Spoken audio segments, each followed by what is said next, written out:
இன்று எங்களுடன் இணைந்திருக்கின்றார் வின்சென்ட் போல் அவர்கள். வணக்கம் வின்சென்ட் போல் அவர்களே. வணக்கம் வேந்தன். இன்றைய இந்த நிகழ்ச்சியின் ஊடாக வளைகுடா யுத்தம் தொடர்பான செய்திகளை பகிர்ந்து கொள்ளலாம். அதே நேரம் வளைகுடா யுத்தம் தொடர்பான செய்திகளின் பின்னணி எவ்வாறு அமைகின்றது என்பதையும் நாங்கள் பார்க்க போகின்றோம். அந்த வகையில் இன்றைய செய்திகள், அதே நேரம் இன்றைய செய்திகளின் பின்னணியில் என்ன நடைபெற்றுக் கொண்டிருக்கிறது என்பதை சற்று கூறுங்கள். 5 நாட்களுக்கு நாங்கள் ஒத்தி வைக்கிறோம், எந்த சண்டைக்கும் போகவில்லை என்று சொன்ன அமெரிக்கா, இஸ்ரேல் சேர்ந்து திரும்ப தரையிறக்கத்துக்கு தயார் பண்ணி கொண்டிருப்பதாக செய்திகள். ஆமாம், அது சென்ற நிகழ்ச்சியிலே கூறியிருந்தோம். இது ஒரு தந்திரம் மட்டுமே என்று. இது தந்திரமா என்ற கேள்வியை கேட்டிருந்தோம். இது அமெரிக்கா அல்லது இந்த போர் யுத்தத்திலே தங்களை பெரிதாக நினைக்கிறவர்கள் பயன்படுத்திக் கொள்கிற யுத்த உத்தி என்று கூறுவார்கள். ம். ம். அது வெளிப்படையாகவே எல்லாருக்கும் தெரியும். அதுவும் ஈரான் போன்ற ஒரு நாட்டுக்கு இதுவரைக்கும் 2 பேச்சுவார்த்தைகள் நடக்கிற நேரமே பேச்சுவார்த்தையின் போதே ஈரான் மீது தாக்குதலை அமெரிக்கா நடத்தி இருக்கிறது. ம். ஆக இன்னொரு தடவை எனக்கு நேரம் வேணும் என்று அமெரிக்க அதிபர் ட்ரம்ப் மாதிரி ஒருவர் சொல்லும்போது யாரும் அதை நம்ப போவதில்லை. ம். 12,000 மரைன் பிரிவினரை கொண்டு வந்து இறக்குவதற்கு திட்டம் போடுகிறார்கள். ஆனால் இந்த மாற்றி மாற்றி அமெரிக்க அதிபர் ட்ரம்ப் கதைக்கும் நிலையை பற்றி உலகளாவிய அளவிலே அரசியல் பார்வையாளர்களும் அமெரிக்காவிலே இருக்கும் அறிஞர்களும் கூட கவலைப்படும் நிலைக்கு வந்திருக்கிறார்கள். ஆமாம், அமெரிக்காவில் ஒருவர் கூறியிருக்கின்றார்.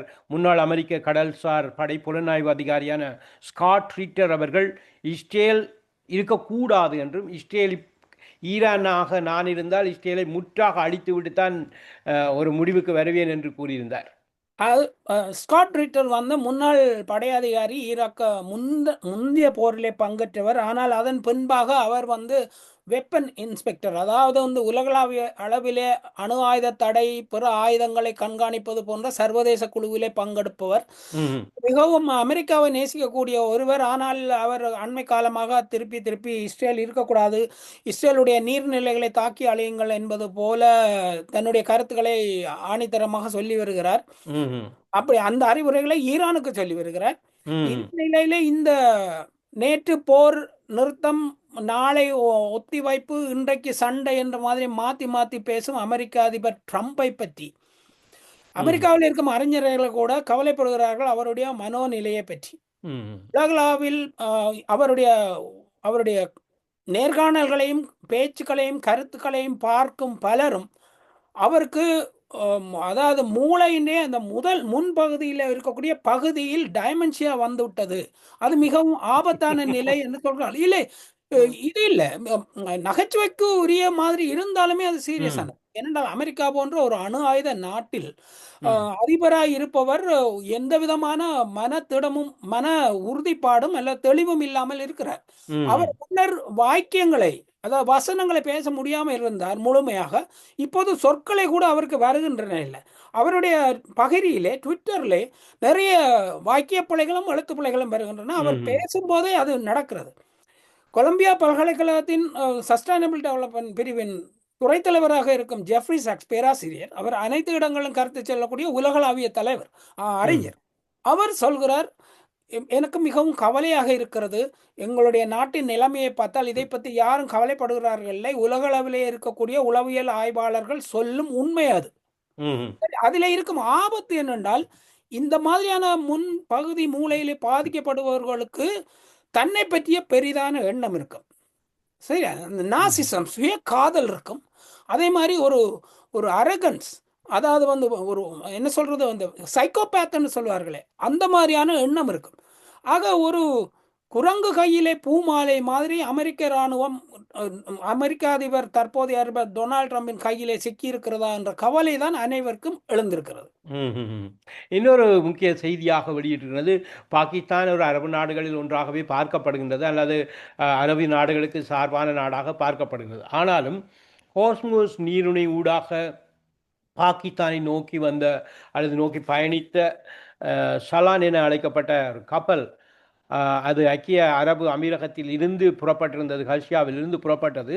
ஆனால் ஈரானின் இஸ்லாமிய புரட்சிகர படையினால் அது தடுக்கப்பட்டுள்ளது. அது பா அது அது ஈரானோடு ஒற்றுமையுடைய நாடாகவோ அல்லது ஈரானுடைய நட்புறவு கொண்ட நாடாகவோ கருதாதது போல் தெரிகிறது. நீங்கள் அதை எப்படி பார்க்கிறீர்கள்? யார் இந்த கப்பல்? பாகிஸ்தானை சேர்ந்ததா? அது பாகிஸ்தானுக்கு சென்று கொண்டிருந்தது. ஆனால் ஆ, பெரும் கொள்கலன்களை கொண்டு சென்ற இல்ல கப்பல். இந்த இந்த கப்பல்கள் எதை நோக்கி போகின்றன என்று சொல்லும். ஆனால் ம், அது எந்த நாட்டுக்குரியதுன்றது கப்பலிலே பறக்கப்படும் கொடியை முன்வைத்து இருக்கும். ம், ம், நிறைய குட்டி குட்டி தீவுகள் உலகம் முழுக்க இருக்கக்கூடிய நடுக்கடல்களில் இருக்கக்கூடிய தீவுகளிலே இருக்கக்கூடிய இடங்களிலே கப்பல் கம்பெனிகளை பதிவு செய்து ம், ஒரு விதமான திருட்டுத்தனமான கப்பல் போக்குவரத்தை நடத்தும் நிறைய கம்பெனிகள் உள்ளன. ம், அது பாகிஸ்தானை நோக்கி போவதாக சொல்லிக்கொண்டு ம், இன்னொரு நாட்டுக்கு எண்ணெய் கடத்த முற்படும் எண்ணமாக இருக்கலாம். ஆக அதின் பின்னணிகளை பார்க்காமல் நாங்கள் சொல்ல முடியாது. ம், உண்மையிலே இந்த பேச்சுவார்த்தை நடக்கிறது வருதுன்னு ட்ரம்ப் சொன்னதற்கு பின்னணியில் ஆ, பாகிஸ்தான் ஊடாகத்தான் பேச்சுவார்த்தைக்கான முன்வைப்புகளை தாங்கள் செய்ததாக அமெரிக்கா சொல்லி இருந்தது. ஆனால் அந்த ம். பேச்சுவார்த்தைக்கான அடியோட்டங்கள் அனைத்தையுமே ஈரான் நிராகரித்து விட்டது. இந்த கப்பல் சம்பவம் ஒரு தனிப்பட்ட சம்பவம். அது ம். நுணுக்கமாக பார்க்க வேண்டியது. அதே நேரம் அமெரிக்காவின் 15 அம்ச திட்டத்திற்கு ஈரான் உடன்பட மாட்டாது என்கின்ற ஒரு கருத்து இருக்கிறது. அதுக்கான சாத்தியக்கூறுகள் இல்லை என்று சொல்லப்படுகிறது. அதே நேரம் இஸ்ரேலிய பொருளாதார அமைச்சர் அதேவேளை ட்ரம்புடன் ஒருபோதும் ஒப்பந்தம் செய்து கொள்ளப் போவதில்லை எனவும் உறுதிபட கூறியிருக்கிறதாக ஈரான் தெரிவித்திருக்கிறது. நீங்கள் அதை எப்படி பார்க்கிறீர்கள்? ஈரான் இப்போதைக்கு எந்த பேச்சுவார்த்தைக்கும் தயாரில்லை. இப்போது ஆமா. நடக்கும் சண்டை இது போன்ற ஒரு சண்டை எப்போதும் தொடங்காத அளவிலே அதை கொண்டு வந்து முடிப்பது, ம். இந்த சண்டையின் வழியாக ஒரு முடிவுக்கு வருவது என்ற அளவிலே தான் ஈரான் செயல்பட்டு கொண்டிருக்கிறது.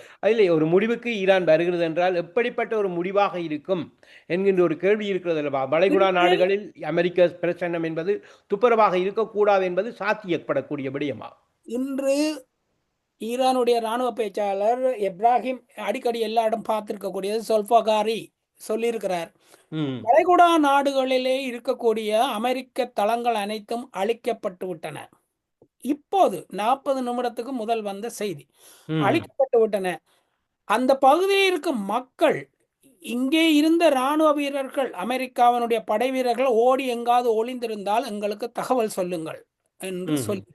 ம், இரண்டாவது, நாங்கள் தரையிறக்கம் செய்ய போறோம் என்று அமெரிக்கா படையை திரட்டும் போது திரும்பவும் திரும்பவும் ஈரான் தரப்பிலே சொல்லப்படுவது வாருங்கள் அதற்காகத்தான் நாங்கள் காத்திருக்கிறோம் என்று.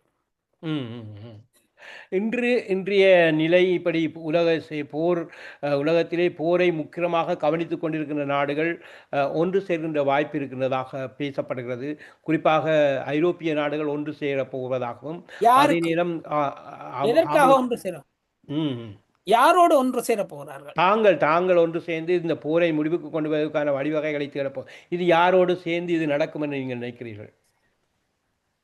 இது கொஞ்சம் சரி அந்த இடத்துக்கு போனோம். ஐரோப்பிய நாடுகளிலே இருக்கக்கூடிய நேட்டோ பிரிவின் தலைவர் ம், பொறுப்பாளர் ருத்தை ம், சரிதானே? ம், ஐரோப்பிய யூனியனின் தலைவியா இருக்கக்கூடிய தெரிவு செய்யப்படாத பதவிக்கு வந்த மக்களால் தெரிவு செய்யப்படாத பதவிக்கு வந்த உர்சுலா வந்தலைன், ம், ஈரானின் என்ன பிரான்சினுடைய அதிபர் மக்கரோன், ஜெர்மனுடைய அதிபர் மெட்ஸ், இவர்கள் எல்லாரையுமே இப்போது நான் சொன்ன ஜெஃப்ரி சாக்ஸும் ம், வேறு ஆய்வாளர்களுமே இவ்வளவுக்கு அமெரிக்காவுக்கு அடிமை சேவகம் புரியும் ஐரோப்பிய தலைவர்களை நாங்கள் பார்க்கவில்லை என்று சொல்லுகிறார்கள். மிக ம், நான் இப்ப பேசினால் இவர் உருவ கேலி செய்கிறார் என்று சொல்வார்கள்.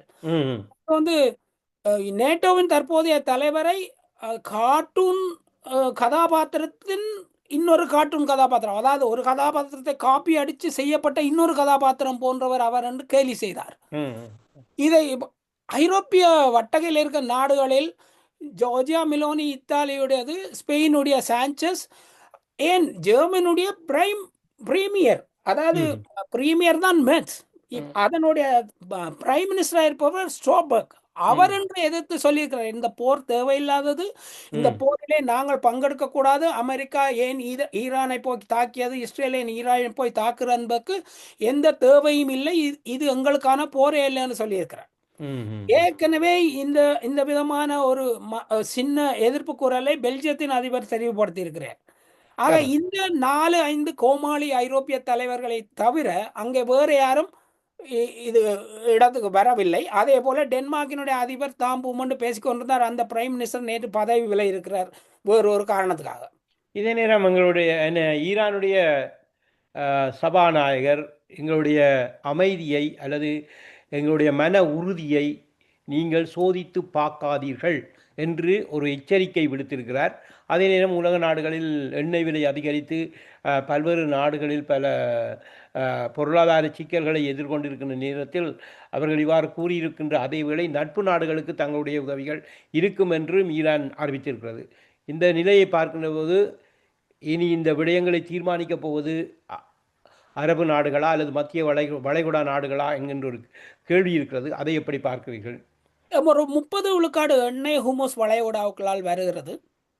அந்த பகுதியில் இருந்து வரக்கூடிய எண்ணெய் மற்ற பகுதிக்கு ஒரு பைப்லைன் போட்டு எதிர்காலத்திலே சவுதி அரேபியா செங்கடல் வழியாக எண்ணெய்களை கப்பலில் ஏற்றுவதற்கு வாய்ப்பு இருக்கிறது. அதுக்கு இன்னும் நீண்ட காலமாகும். ரஷ்யாவிலே இருந்து மிக அதிகம் அளவு எண்ணெய்கள் இப்போது விற்பனையாக துவங்கி இருக்கின்றன. நேற்று ரஷ்ய வெளியுறவு பேச்சாளர் சொல்லியிருந்தார், எங்களுக்கு எண்ணெய் எரிவாயு சம்பந்தமான கோரிக்கைகள் மிக அதிகமாக வந்து கொண்டிருக்கின்றன. ஹோமஸ் வளைகுடா வழியாக அந்த பகுதியில் செல்லும் கப்பல்கள் தங்களுடைய கோரிக்கைக்கு உடன்பட்டால் அவர்களை எண்ணெயை கொண்டு போக அந்த கப்பல்கள் செல்வதற்கு ஈரான் அனுமதிக்கத்தான் செய்கிறது. கப்பல் போக்குவரத்து சம்பந்தமான ராடார் படங்களை பார்த்தீங்கன்றால் அவ்வப்போது ஒவ்வொரு கப்பல் செல்லத்தான் செய்கிறது. இதில் இன்னொரு தந்திரம் இருக்கிறது. இந்த கப்பல் கம்பெனிகளுக்கு இன்சூரன்ஸ் வழங்கும் கம்பெனிகளின் விளையாட்டும் இதிலே அடங்கி இருக்கிறது. சில பழைய கப்பல்களை வலுக்கட்டாயமாக செல்ல வைத்து அவற்றை தாக்க வைத்து தாட்பதன் மூலம் இன்சூரன்ஸ் கிளைம் பண்ணுவது ஒன்று. ரெண்டாவது, அந்த கப்பல் கைவிட வேண்டிய கட்டம் இருந்தால் அதை அந்த இடத்திலே புதைத்து விடுவது. ஏன்னா கைவிடப்படும் கப்பல்களை உடைத்தெடுப்பது என்பது மிகப்பெரிய செலவு. ஆக இந்த மாதிரியான தந்திரங்களும் அங்கே நடக்கின்றன. ஈரான் யுவானிலே பே பண்ணுங்கள், 2 லட்சம் ரூபாய் எனக்கு தாருங்கள், அமெரிக்கா இஸ்ரேலுக்கு ஆதரவாக இருக்காத நிலைப்பாடு உள்ள நாடுகளுக்கு எடுத்து செல்லுங்கள், நாங்கள் விடுகிறோம் என்று தான் சொல்லுகிறது. இப்போது ஹோமஸ் வளைகுடா இறுகியதால் எண்ணெய் விலை கூடிட்டு வந்து உலகம் முழுக்க அழுதால் அவர்கள் சொல்ல வேண்டியது அமெரிக்காவையும் இஸ்ரேலையும், இந்த போரை ஏன் தொடங்கினீங்கள், நீங்கள் இந்த போரை தொடங்காமல் விட்டுருக்கலாம் தானே. போரை அந்த பகுதியிலே தொடங்கி அந்த பகுதியிலே வளைகுடா இறுகி விட்டு சொல்றது யாருக்கு? இதே நேரம் இந்த வளைகுடா யுத்தத்தில் இப்பொழுது 4000 கிலோமீட்டர் தொலைவில் தாக்கும் ஏவுகணை இருப்பதாக அமெரிக்க ஐரோப்பிய நாடுகளை மிரள விட்டிருப்பதாக ஈரான் மிரள விட்டிருக்கிறது என்கின்ற ஒரு செய்தி இருக்கிறது. இதுவரை நடைபெற்ற போருக்கும் அப்பாலான அல்லது இதுவரை நடைபெற்ற போரை கடந்ததான ஒரு அச்சுறுத்தலாக இந்த ஈரானின் கருத்தை பார்க்கலாமா? இது ஈரானுடைய கருத்து அல்ல. ஏற்கனவே இந்த செய்தி வந்திருந்தது. அந்த டீகோகாசியா பகுதியிலே 2 ஏவுகணைகள் சென்றன.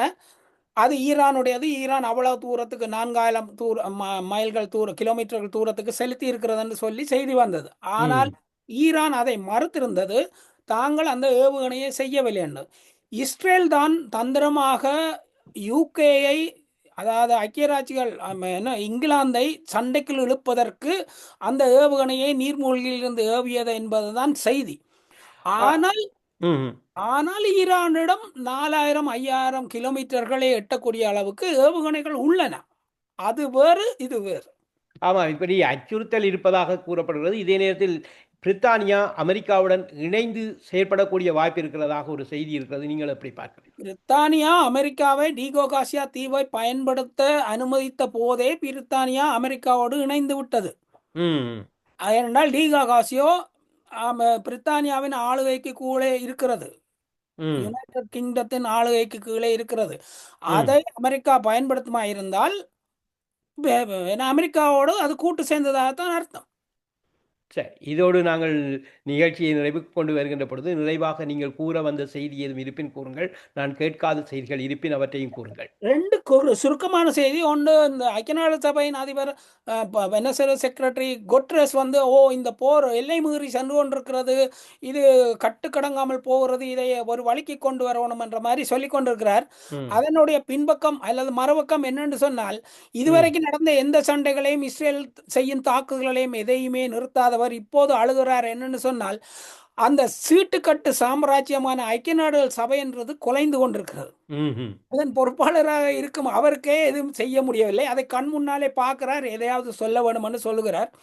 அடுத்தது, இத்தாலியோட அதிபர் ஜோர்ஜியா மெலோனி இந்த சண்டை இந்த பக்கம் நடக்க அப்படியே கடலை கடந்து ஆப்பிரிக்காவின் வடபகுதியில் இருக்கக்கூடிய அல்ஜீரியாவுக்கு சென்றிருக்கிறார் எண்ணெய் வாங்குவதற்கு அல்லது பேச்சுவார்த்தை நடத்துவதற்கு. அதாவது ஆப்பிரிக்காவில் இருக்கக்கூடிய நாடுகளோடு தனது உறவை இத்தாலி மேம்படுத்துகிறது. உலக உலக ஆமாம், உலக இஸ்ரேல், ஸ்பெயின், இத்தாலி போன்ற நாடுகள் ஒரு முடிவுக்கு கொண்டு வர வேண்டும். அதே நேரம் ஈரானுக்கு சார்பான கருத்துக்களை முன்வைத்து கொண்டிருக்கிறது. இதே நேரம் இந்த ஒரு சில நாடுகள் அமெரிக்காவுக்கு சேர்ந்து செயற்பட போவதாக ஒரு கருத்தை முன்வைக்கின்றது. இதே நேரம் எங்களுடைய இலங்கை போன்ற நாடுகள் ஈரானோடு இணைந்து செயற்படுவதை வெளிப்படையாக பார்க்கக்கூடியதாக இருக்கிறது. இப்படி பார்க்கின்ற பொழுது இலங்கைக்கு இருக்கின்ற ஈரானிய தூதுவர் இலங்கைக்கு ஆதரவான தன்னுடைய கருத்துக்களை முன்வைத்திருக்கிறார். இலங்கை தன்னுடைய நட்பு நாடு என்ற கருத்தையும் முன்வைத்திருக்கின்றார். இப்படி பார்க்கின்ற பொழுது பல நாடுகளினுடைய ஒன்று சேர்க்கை, ஒன்று சேர்ந்து இயங்குகின்ற ஒரு சூழல் வருகின்ற பொழுது போர் முடிவுக்கு வரக்கூடிய வாய்ப்பு இருக்கிறதா? சரியான முறையில் இவ்வளவு தந்திரமான அல்லது 5 நாள் தந்திரம் என்பது அல்ல. இல்லை, இந்த நாடுகளின் தலைவர்கள் ஆதரவுகள் தெரிவிக்கலாம், எதிர்ப்பு தெரிவிக்கலாம். ஆனால் உலகம் முழுக்க இருக்கும் மக்கள் அமெரிக்காவின் அடாவடித்தனத்துக்கும் இஸ்ரேலுடைய அடாவடித்தனத்துக்கும் எதிராக நிற்கிறார்கள். பெரும்பாலான 80 விழுக்காடு மக்கள் உலகம் முழுக்க இந்த போர் தேவையற்றது, இவர்களை விடாதீர்கள் என்ற அளவுக்கு தான் நிற்கிறார்கள். நீங்கள் செய்திகளை பார்த்தீங்கன்னா தெரியும், டெல் அவீவ் உடைந்து சிதறிக் கொண்டிருக்கிறது. ஆமாம், நிறைய காட்சிகள் வருகின்றன. அதாவது இஸ்ரேலுடைய தலைநகர் டெல் அவீவ். அது மட்டுமில்லை, அதனுடைய பல நகரங்கள் அழிந்து இருக்கின்றன. அந்த அழிவுகள் காட்சிகளாக வர துவங்கி இருக்கின்றன. அந்த விடயங்களை நாங்கள் சென்ற நிகழ்ச்சியின் பதிவின் ஊடாக காட்டியும் இருந்தோம். அந்த வீடியோக்களையும் பதிவு செய்திருக்கிறோம். ஆமாம், இத்துடன் நாங்கள் இன்றைய நிகழ்ச்சியை நிறைவுக்கு கொண்டு வருவோம். இதுவரை நேரமும் எங்களோடு இணைந்து பல செய்திகளை பகிர்ந்திருக்கிறீர்கள். மீண்டும் மற்றொரு சந்திப்பை எதிர்பார்த்த வண்ணம் மீண்டும் விடைபெற்றுக் கொள்வோம். நன்றி, வணக்கம். வணக்கம். அந்த F-18 விழுந்ததையும் செய்தியில சேர்த்துக் கொள்ளுங்கள். நன்றி. நிச்சயமாக நீங்கள் அதை பற்றி கூறிக்கொண்டு செல்லலாம். முடிவை இன்று ஈரான் F-18 விமானத்தை சுட்டு வீழ்த்தி இருக்கிறது. அப்ப அமெரிக்காவின் மிக வல்லமை வாய்ந்த விமானங்கள் ஒன்றொன்றாக விழுந்து கொண்டிருக்கின்றன. ஆக இந்த விமானங்கள் உண்மையிலேயே திறமையானவையா என்ற கேள்வி அந்த விமானங்களை வேண்டி வைத்திருக்கும் புற நாடுகளில் எழுந்திருக்கிறது. ஆமாம், நன்றி, வணக்கம். மீண்டும் இணைந்து கொள்வோம்.